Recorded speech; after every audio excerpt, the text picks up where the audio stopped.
Ku soo dhawaada saaxiibayaal barnaamijkeennii ciyaaraha. Ciyaarta dhaaftay ee dhex martay kooxaha Manchester City iyo Liverpool.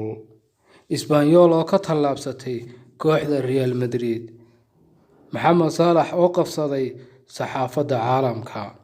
Feedhyahanka Tyson Fury oo sheegay in isaga iyo Cristiano aanay qaadi karin magaalada Manchester.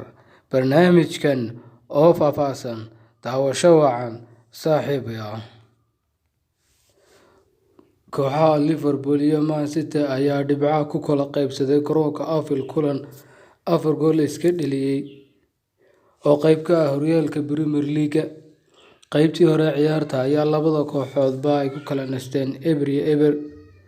Qaybtii labaad ee ciyaarta kadib markii la isku soo laabtay ayaa labada dhinacba waxay soo bandhigeen qaab ciyaareed aad u wanaagsan iyagoo sameeyay fursado badan oo suurtageliyay inay 4 gool dhashaan qaybtii dambe ee ciyaarta. Geesiga ciyaarta waxaa noqday Mohamed Salah oo dhaliyay gool farsamadiisa iyo cajaa'ibkiisa aad loola yaabay kaasoo soo jiitay indhaha caalamka. Isbaanyool ayaa 3 dhibcood ka qaaday kooxda Real Madrid oo marti ugu ahayd gurigeeda kadib markii ay kaga adkaatay 2-1 kulan ka tirsan horyaalka La Liga ee dalka Spain.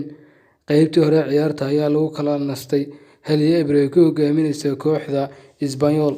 Qaybtii labaad ayay labada isku soo noqdeen labada kooxood. Isbaanyool ayaa bartii ka sii waday qaab ciyaareedkeedii fiicnaa kaasoo u raacisay gool labaad. Real Madrid oo xaalka ku xun yahay ayaa goolka madida waxa uu saxay ciyaaryahankooda Karim Benzema oo ciyaaray 8 ciyaarood waxaana uu dhaliyay 9 gool halka 7 caawimo sameeyay. Waa ciyaaryahanka kaliya horyaalada qaaradda Yurub saameeyay ku lug lahaanshaha goolasha ugu badan sameeyay waqti xaadirkan.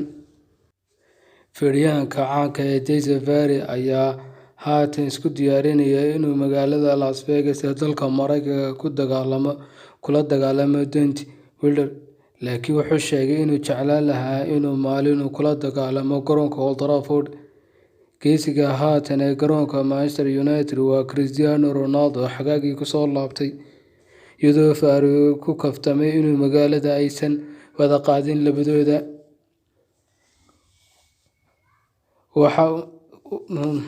Waxaan Mareykanka igu hadhay 2 dagaal, laakiin waxaan jeclaan lahaa inaan suuqa ku soo celiyo magaalada Manchester, ayuu Tyson Fury u sheegay wargeyska The Sun. Mar walba riyadaydu ayay ahayd inaan ku dagaalamo garoonka Old Trafford.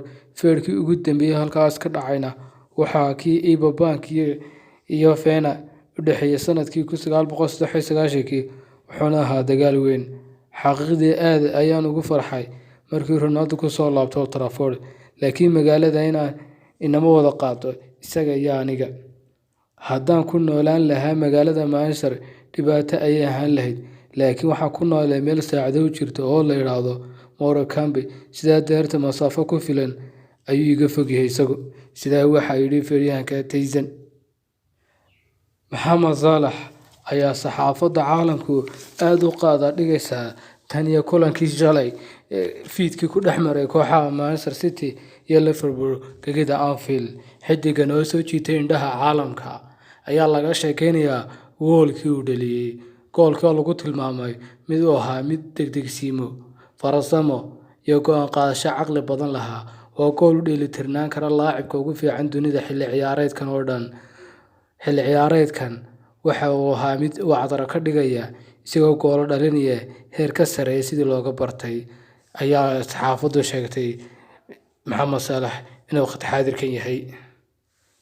Dunida kubadda cagtu waxay la yaabantay guuldaradii PSG ka soo gaadhay kooxda Rennes. Micnaheedu ma aha inaan xiddigaha adduunka oo dhan isugu keentid inay kaa badbaadin karaan guuldaro. PSG ayaa xaqiiqsatay shalay kadib markii safkeeda koowaad ku soo wada bilaabmeen Messi, Neymar, Mbappe iyo Di Maria safka weerarka ku soo bilaabmeen, taasoo la micno ah daafac intaasi ka hor yimaadaan waa daafac la burburin karo. taasoo banowday inay PSG riyadeedii ahayd in weerarka dunida ugu khatarsan yeelan doonto oo gebi ahaanba meesha kasii baxaysa. Usbuucan oo noqday usbuucii kooxaha waaweyn ee dunidu ay qaadayeen aan ooyi albaabada xidha. Kooxda Bayern Munich ayaa kooxda Frankfurt ay 2-1 ku garaacday, isla Real Madrid ay Espanyol ku garaacday 2-1. Atletico Madrid oo Barcelona 2-0 ku garaacday, halka Rennes ay kooxdii PSG iyadana 2-0 ku garaacday. Usbuucan oo usbuucii loo aqoonsaday usbuucii xasuuqa kooxaha waaweyn. Isla usbuucan waxaa barbar galay kooxaha Manchester United, Man City iyo Liverpool iyo Arsenal. Usbuucan waxaa kooxaha keliya ee farakutirisa ayaa ka badbaaday kooxaha dunida waaweyn. Saaxiibayaal, barnaamijkeennii ciyaaruhu intaas ayuu ku egay. Asxaabta nagu cusub fadlan subscribe noo saara. Asxaabtii hore noola joogtayna like iyo share nagu dara. Mahadsanideen.